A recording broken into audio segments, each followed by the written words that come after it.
शहरों में बाढ़, अनियोजित शहरीकरण के खतरे। ठीक है, सिटीज फ्लडिंग बहुत लगातार चर्चा हो रही है। दिल्ली की बाढ़ से आई है दोस्तों, दिल्ली में, अहमदाबाद में, कई मुंबई में, बेंगलोर में, लास्ट से देखा, चेन्नई में देखा, उसके पहले हम बाढ़ देख रहे हैं लगातार। एक फिल्म आ रही है, एक फिल्मों देख रहा था कल, फिल्म का केरल बेस्ड में, फिल्म केरल में फ्लड आई थी ना 18 में, उस पर एक फिल्म आ रही है 2018 आ चुकी है, आने वाली पे प्रोमो देख रहा था कल, तो केरल की फ्लड पे दिखाया, उस फिल्म को दिखाया है। हमने देखा है कि फ्लड पे फिल्म बन रही है दोस्तों, इस प्रकार चेन्नई फ्लड पे फिल्म बनी, मुंबई की फ्लड, वो 3 इडियट वाला सीन आपको याद होगा, लास्ट में वो मुंबई की फ्लड को दिखाया गया था उसके अंदर। तो फ्लड को कहीं ना कहीं दिखाया जा रहा है फिल्मों के अंदर, लेकिन फ्लड एक चिंता का विषय है, शहरों की फ्लड एक चिंता का विषय है। आखिर शहरों में फ्लड क्यों है, कारण मैं ज्योग्राफिकल कारण की बात करूंगा, मैं यहाँ गवर्नेंस की बात करूंगा, सिटी गवर्नेंस मेरा टॉपिक है आज का। आज टॉपिक ज्योग्राफी, आपदा, डिजास्टर नहीं है, आज मेरा टॉपिक है सिटी गवर्नेंस कितनी जिम्मेदार है, शहर का प्रशासन कितना जिम्मेदार है, अर्बन लोकल बॉडी कितनी जिम्मेदार है आपकी अर्बन फ्लडिंग के लिए। दोस्तों चलिए बात करते हैं आपके साथ, टॉपिक पर डिस्कस करते हैं, छोटा सा टॉपिक हम लोग। देश की दोस्तों पॉपुलेशन बढ़ रही है, आबादी बढ़ रही है। ठीक है, आबादी बढ़ेगी तो क्या होगा, आबादी चार्ट बना रहा हूं, फ्लो चार्ट से आप लिंक कर पाएंगे दोस्तों। आबादी बढ़ेगी तो क्या होगा, शहरीकरण की मांग बढ़ेगी, अर्बनाइजेशन की डिमांड बढ़ेगी दोस्तों, अर्बन एरिया बढ़ेंगे, शहरीकरण की मांग बढ़ेगी। बच्चा बनाता हूँ चार्ट, थोड़ा सा आप लोग फ्लो चार्ट तैयार कर पाए मेरे साथ, मैं चाहूंगा। ठीक है, अब सुनिएगा आराम से। पॉपुलेशन बढ़ रही है, जनसंख्या बढ़ रही है दोस्तों। ठीक है, जनसंख्या बढ़ रही है, इससे क्या हो रहा है, शहरीकरण यानी अर्बनाइजेशन की मांग बढ़ रही है, शहरीकरण की मांग बढ़ रही है दोस्तों। डेटा याद रखिएगा, 2050 तक देश की 50% आबादी शहरों में रह रही होगी। ठीक है, 2050 तक देश की 50% आबादी शहरों में रह रही होगी, ऐसा अनुमान है हम लोगों का। यहाँ पर 75% तक जा सकती है आबादी। शहरीकरण बढ़ता है दोस्तों, क्या होता है, अर्बनाइजेशन बढ़ने से क्या होता है, डिमांड ऑफ कंस्ट्रक्शन, निर्माण की मांग बढ़ जाती है, घर, बिल्डिंग, स्कूल, सड़कें, फैक्ट्री आदि आपको चाहिए होती हैं। जी हाँ, तो कंस्ट्रक्शन, भवन निर्माण, सड़क निर्माण, पब्लिक प्लेस निर्माण की मांग बढ़ जाती है, डिमांड ऑफ कंस्ट्रक्शन बढ़ जाता है दोस्तों। यहाँ पर मैन्युफैक्चरिंग नहीं है, निर्माण कह रहा हूं दोस्तों, कंस्ट्रक्शन, इसकी मांग बढ़ जाती है। ठीक है सर, कंस्ट्रक्शन की मांग बढ़ गई सर। कंस्ट्रक्शन की मांग करने से क्या होता है, कंस्ट्रक्शन की मांग बढ़ने से दो चीजें बढ़ती हैं दोस्तों। एक तो अवैध अतिक्रमण बनता है, एंक्रोचमेंट बनता है दोस्तों। तो इससे एक चीज होती है, वो होता है एंक्रोचमेंट, यानी अतिक्रमण कहते हैं अपनी भाषा में इसको आप लोग, अतिक्रमण या एंक्रोचमेंट होता है दोस्तों इससे, क्योंकि डिमांड बढ़ रही है, जमीन महंगी है, तो लोग एंक्रोच करते हैं, अवैध माफिया एंक्रोच करते हैं चीजों को, तो एंक्रोचमेंट बढ़ता है दोस्तों इससे। और दूसरा क्या होता है, एंक्रोचमेंट तो बढ़ ही रहा है, साथ में सीमेंटिंग बढ़ती है, कंक्रीट बनता है, सड़कें कंक्रीट की, बिल्डिंग कंक्रीट की, जो सॉइल थी, जो पेड़ थे वो हट जाते हैं, कंक्रीट की सड़कें बन जाती हैं। जी हाँ, तो कंक्रीटाइजेशन या एक प्रकार से कंक्रीट का उत्पादन या कंक्रीट का प्रयोग बढ़ता जाता है दोस्तों। तो कंक्रीट का उत्पादन, कंक्रीट का यूज बढ़ रहा है, कंक्रीट का उपयोग बढ़ रहा है, सड़कें बन रही हैं, भवन बन रहे हैं, बिल्डिंगें बन रही हैं, इससे कंक्रीट बढ़ रहा है। कंक्रीट के बढ़ने से क्या होता है समझिएगा, अतिक्रमण के बढ़ने से क्या होता है दोस्तों, तो शहर की वाटर बॉडीज हैं, जल निकाय हैं, छोटी छोटी झीलें, तालाब, पोखर, जो चीजें होती हैं, पानी इकट्ठा हो जाता है शहर का, कोई वेटलैंड हो सकती है, आर्द्रभूमि हो सकती है, कोई इलाका हो सकता है शहर का, उस पर एंक्रोचमेंट होने लगता है, वो धीरे धीरे लैंड माफिया उसको कब्जा करके उसे बिल्डिंगें तान देता है। जी हाँ, झीलें, तालाब, पोखर, दलदल सब खत्म होने लगते हैं, शहर की वेटलैंड एंक्रोचमेंट से खत्म होने लगती है। सरकारें नहीं करती हैं काम, सरकारें होने देती हैं केवल ये काम, सरकारें इंक्रोचमेंट नहीं करती, लेकिन सरकारें होने देती, रोकती नहीं माफियाओं को, इसको रोकने के लिए। उससे क्या होता है, वेटलैंड खत्म होती है दोस्तों, वेटलैंड खत्म हो रही है, साथ ही साथ शहर की जो जल निकाय थे, शहर का पानी जहां भरता था, वाटर बॉडी लगातार कम होती जाती है। इंक्रोचमेंट का असर ये पड़ता है। सरकार लाइसेंस नहीं देगी आपको कि झील को ढक के बना लो घर अपना, लेकिन भूमाफियाओं ने कर लिया, पैसा देके, करप्शन देके खत्म कर दी झील, उस पर घर बनवा दिया लोगों के। जी हाँ, इंक्रोचमेंट से होता है। कंक्रीटाइजेशन से क्या होता है दोस्तों, कंक्रीट जितना बढ़ता है उससे लैंड का पानी जो जमीन में जाता है, रिसाव होता पानी का, वो कम हो जाता है। तो वाटर बॉडी, जो पानी सरफेस वाटर है, वो ग्राउंड वाटर में कन्वर्ट नहीं हो पाता, सरफेस वाटर ऊपर ही बहता है पानी, सड़क के जमीन में नीचे नहीं जा पाता दोस्तों। जी हाँ, तो यहाँ पर ग्राउंड वाटर रिचार्ज नहीं होता, ग्राउंड वाटर, भूजल का जल स्तर नहीं बढ़ता, सरफेस वाटर बढ़ता है। जी हाँ, इससे सतह पर तैरने वाला पानी बढ़ता है, ग्राउंड वाटर नहीं बढ़ता, ग्राउंड वाटर इवन कम होता जाता है। ठीक है दोस्तों, कंक्रीट का असर हुआ। तो जो पानी भर सकते थे, सोचिएगा, अब यहां पर दोनों को मिला दीजिए मेरी तरफ से, आप लोग इनको मिला दीजिए, क्या परिणाम निकलेगा। पानी सड़क पर चल रहा है, पानी जाके पहुंचता तालाब, झील, पोखर, वेटलैंड में, वो आपने भर दिए, तो कहां गया पानी अल्टीमेटली, वो शहर में भर जाएगा और अर्बन फ्लड तैयार हो जाएगी। इससे अल्टीमेटली क्या होता है दोस्तों, इससे आपका जो सरफेस वाटर बढ़ गया है आपने खत्म कर दिया, इससे शहर का ड्रेनेज, शहर का जो जल निकास संयंत्र है वो खत्म हो जाता है, शहर का जल निकासी तंत्र खत्म हो जाता है और शहर में थोड़ी बारिश भी जल भराव या बाढ़ का कारण बन जाती है दोस्तों। तो अर्बन फ्लड के पीछे मैं बात कर रहा था, पूरे चार्ट के द्वारा समझाने का प्रयास किया कि कैसे अर्बन फ्लड कन्वर्ट हो जाता है या कैसे एक जनसंख्या का प्रेशर कन्वर्ट हो जाता है अर्बन फ्लड के अंदर। मैं उसको ब्रीफ कर रहा था आपके साथ, ठीक है। उम्मीद कर रहा हूं पूरा चार्ट को समझ आ गया होगा। अब इसको रोकने के लिए क्या किया जाए, तो इसको रोकने का समाधान सॉल्यूशन कहां पर है उस बात कर ले 5 मिनट दीजिए दोस्तों। तो हमारा राइटर क्या कह रहा है वो सुनिएगा आराम से, क्या कर रहा है आपको यहाँ पर।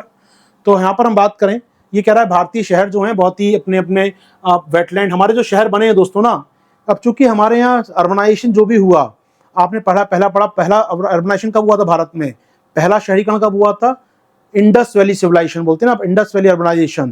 तो हड़प्पा शहर बने, मोहनजोदाड़ो बना, वो सब नदी किनारे बने थे।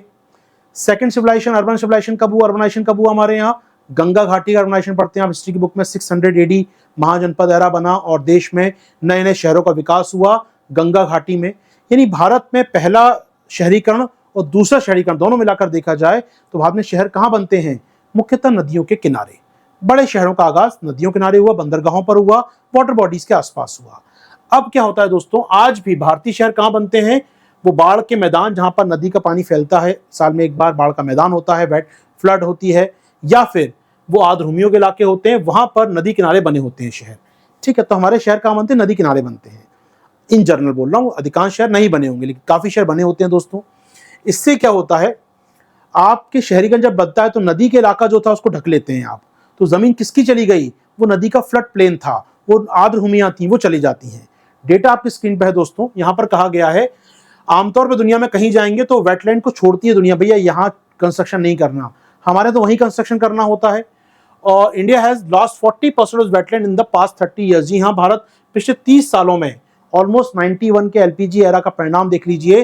तो एलपीजी 30 साल हो गए हमको एलपीजी देश में आए हुए, इसने क्या किया, देश के 40% वेटलैंड खत्म कर दिए हैं।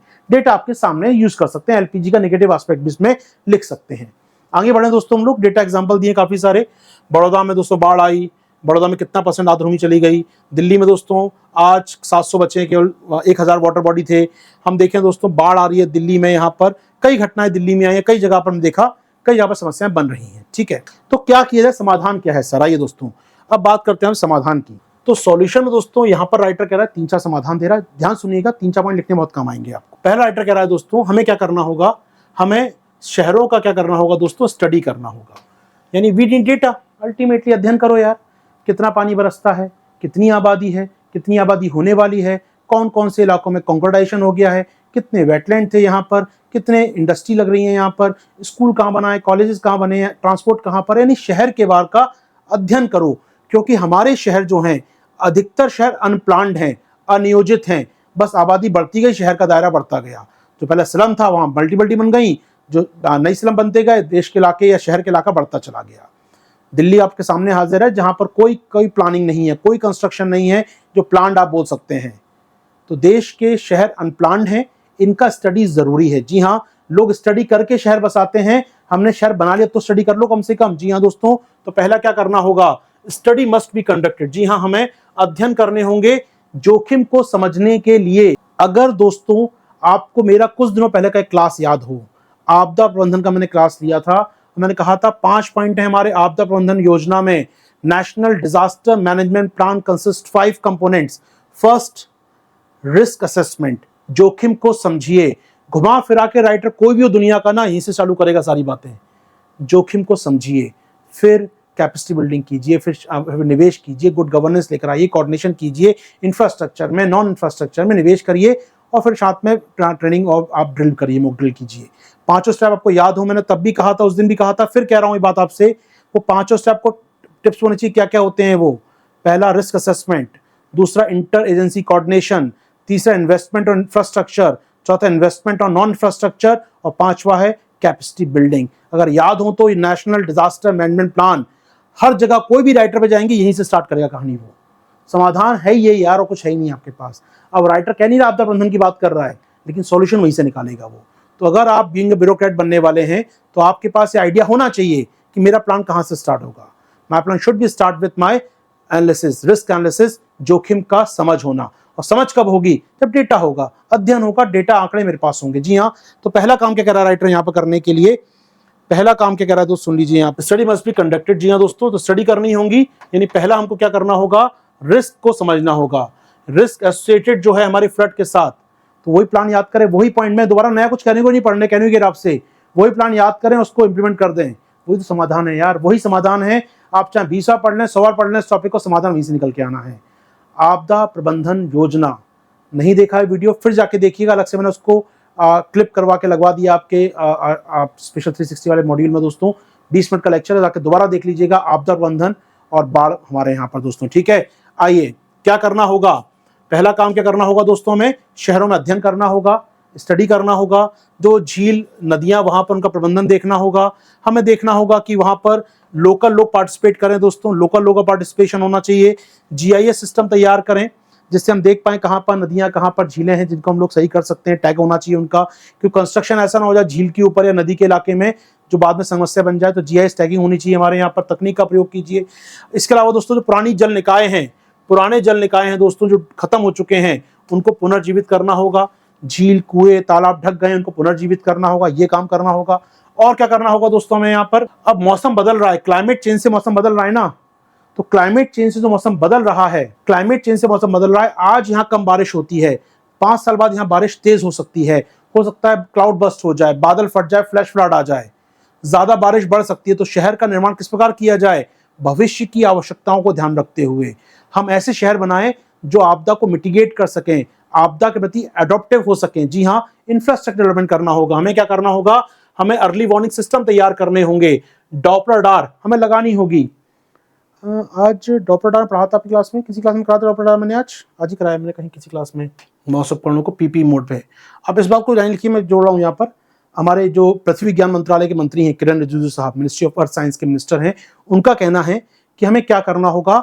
अपने मौसम उपकरण जो बनाने हैं उसमें पीपी मोड में लाना होगा। निर्माण करना है तो अगर शहर का निर्माण कर रहे हैं तो हमें अर्ली वार्निंग सिस्टम लगाना है, तो हमें पीपी मोड में लेकर आना होगा, रडार वडार तैयार करनी है, हमें यहाँ पर काम करना होगा। इसके लौट के आते टॉपिक पर दोस्तों, मैं लौट के आऊंगा आपके साथ। तो हमें क्या करना होगा दोस्तों? निवेश की आवश्यकता पड़ेगी। यहाँ पर निवेश कहां से आएगा? मंत्री साहब क्या कह रहे हैं? पीपीपी से निवेश आएगा। नया पॉइंट जोड़ दिया आपने यहाँ पर एक प्रकार से। सर यहाँ पर आर्टिकल कह रहा है भैया निवेश की आवश्यकता है, आपने बोल दिया निवेश में पीपीपी की आवश्यकता है। सरकार ने नया वर्डिक्ट दिया आपके लिए आज यहाँ पर। इसके अलावा दोस्तों सुन लीजिए, हम क्या करें? जैसे वर्षा का पैटर्न बदल रहा है, हमें सिमुलेट करना होगा कि आने वाले सालों में कितनी बारिश होगी, आने वाले सालों में कितना पानी बरस सकता है, बाढ़ का स्तर क्या रह सकता है, हमें इसको सिमुलेट करना होगा, हमें इसका एक मॉडल तैयार करना होगा। जी हाँ दोस्तों, इसके अलावा हमें क्या करना होगा?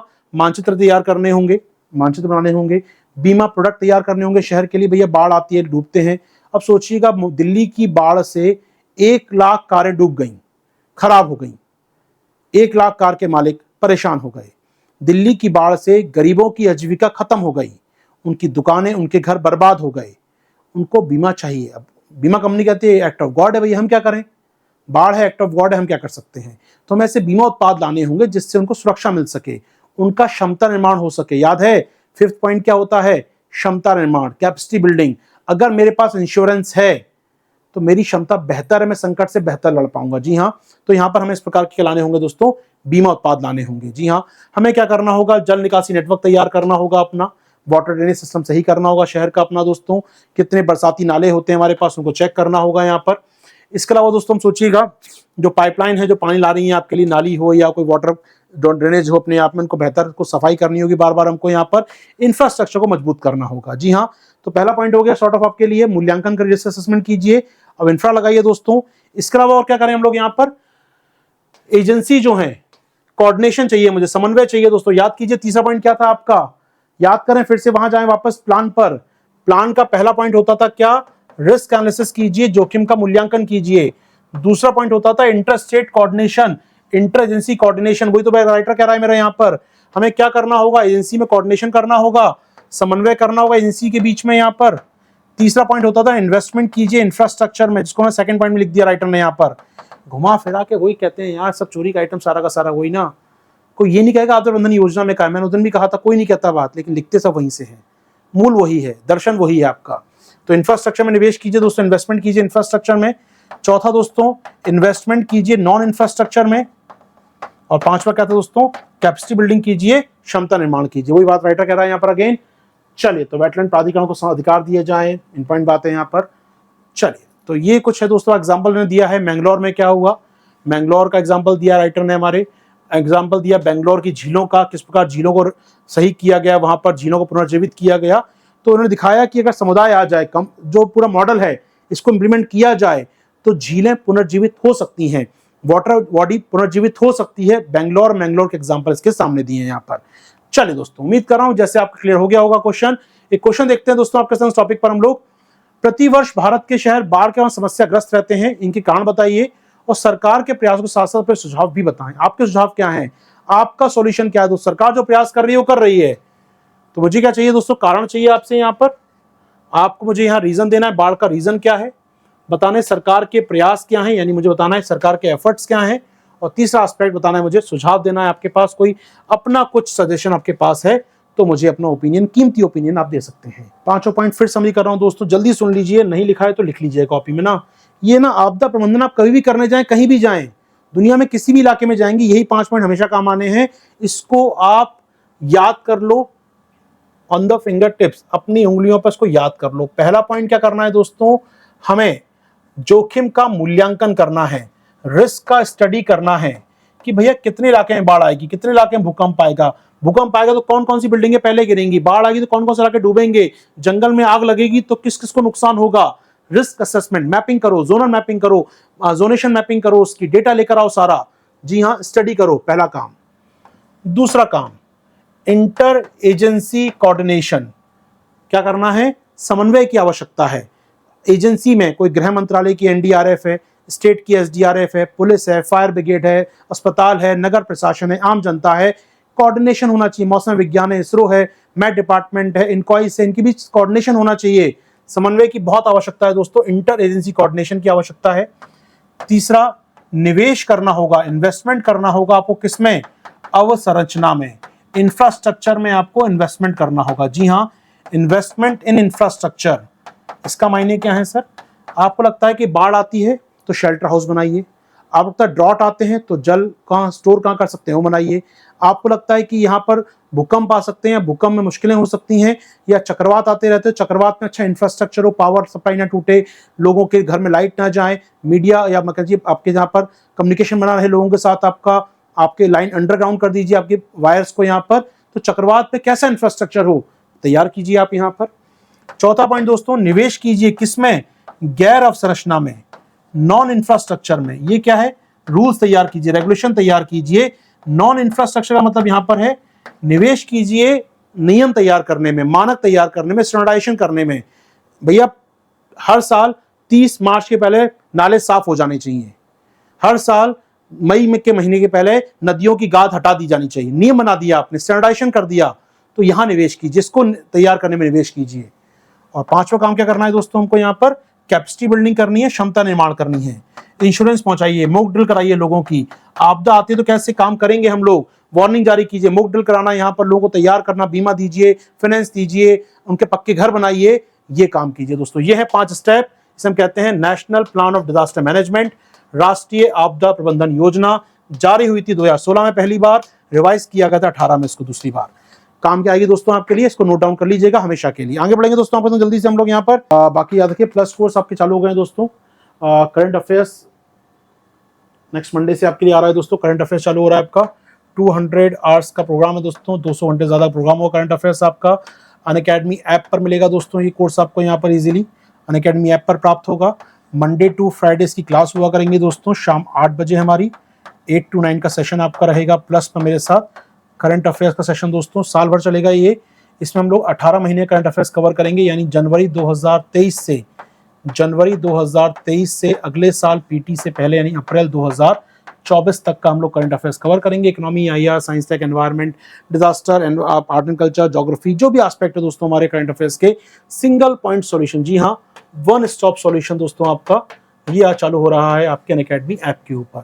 पेड क्लास होगा, प्लस क्लास होगा दोस्तों, उसका फी के बारे में जानकारी मिल जाएगी बहुत जल्दी आपको, और डेट आदि मिल जाएंगी इस 2-3 दिन के अंदर आपको। उम्मीद करूंगा दोस्तों आप जुड़े रहिए प्रोग्राम के साथ। बाकी आप जुड़ सकते हैं अनअकैडमी हमारे अन्य कार्यक्रम के साथ, हमारे आरएम बैच, फाउंडेशन बैच और प्रतिज्ञा बैच दोस्तों। आरंभ बैच बाइलैंग्वेज है, जहां हमारे सभी टीचर आपको मिलेंगे दोस्तों, ऑल स्टार टीचर मिलेंगे। मैं वहां पर इंग्लिश में आपके लिए साइंस टेक लेकर आऊँगा, करंट अफेयर्स लेकर आऊँगा दोस्तों। आरंभ बैच का पार्ट बनते हैं तो ये कोर्स भी आपके साथ जुड़ा रहेगा उसमें, ठीक है। आरंभ बैच में साइंस टेक भी कराऊंगा आपको, मैं करंट अफेयर्स कराऊंगा दोस्तों। अभी 2-4 मॉड्यूल आने वाले हैं आपके लिए बहुत जल्दी वहाँ पर। इसके अलावा आप जुड़ते हैं फाउंडेशन बैच, 2 साल का बैच है दोस्तों, जो तैयारी कर रहे हैं 25 के उनके लिए फाउंडेशन बैच है। प्रतिज्ञा बैच जो हिंदी माध्यम के छात्र हैं, जो ऑफलाइन क्लास लेना चाहते हैं, हमारी ऑफलाइन क्लास को लाइव टेलीकास्ट होगा प्रतिज्ञा बैच में दोस्तों। आप तो वो भी का फायदा ले सकते हैं, आप उसका फायदा भी ले सकते हैं, आप चाहें तो सीधी हमारी ऑफलाइन क्लास को प्राप्त कर सकते हैं। इसके फीस स्ट्रक्चर आपको मिल जाएंगे डिस्क्रिप्शन बॉक्स में दोस्तों, वीडियो के देखिएगा। और मेरा कोड यूज करेंगे तो आपको फायदा होगा दोस्तों। कोड यूज करना है आपको, जिससे आपको डिस्काउंट मिल सके और मेरे गाइडेंस में जुड़ सके दोस्तों मुझसे। और मुझसे पहुंचना चाहते हैं, मुझसे संपर्क करना चाहते हैं, टेलीग्राम ग्रुप है दोस्तों आपके पास, वहां पर मैसेज छोड़ दीजिएगा, इससे मेरी टीम आपका संपर्क कर पाए। या फिर हमारा एक नंबर है दोस्तों, उसको आप संपर्क कर लीजिए इस नंबर पर, और यहाँ पर दोस्तों आप कहीं ना कहीं जुड़ सकते हैं। चलिए, हो पाएंगे दोस्तों बातें हमारी यहाँ पर। तो ये कोड है, ये नंबर है, टेलीग्राम पर संपर्क कर सकते हैं दोस्तों मुझसे आप। मुलाकात होगी रात को 9 बजे दोस्तों, आपसे जल्दी मुलाकात होगी रात को 9 बजे हमारी। कैसा लगा लेक्चर कमेंट बॉक्स में बताइएगा जरूर मुझको। थैंक यू, शुक्रिया, जय हिंद।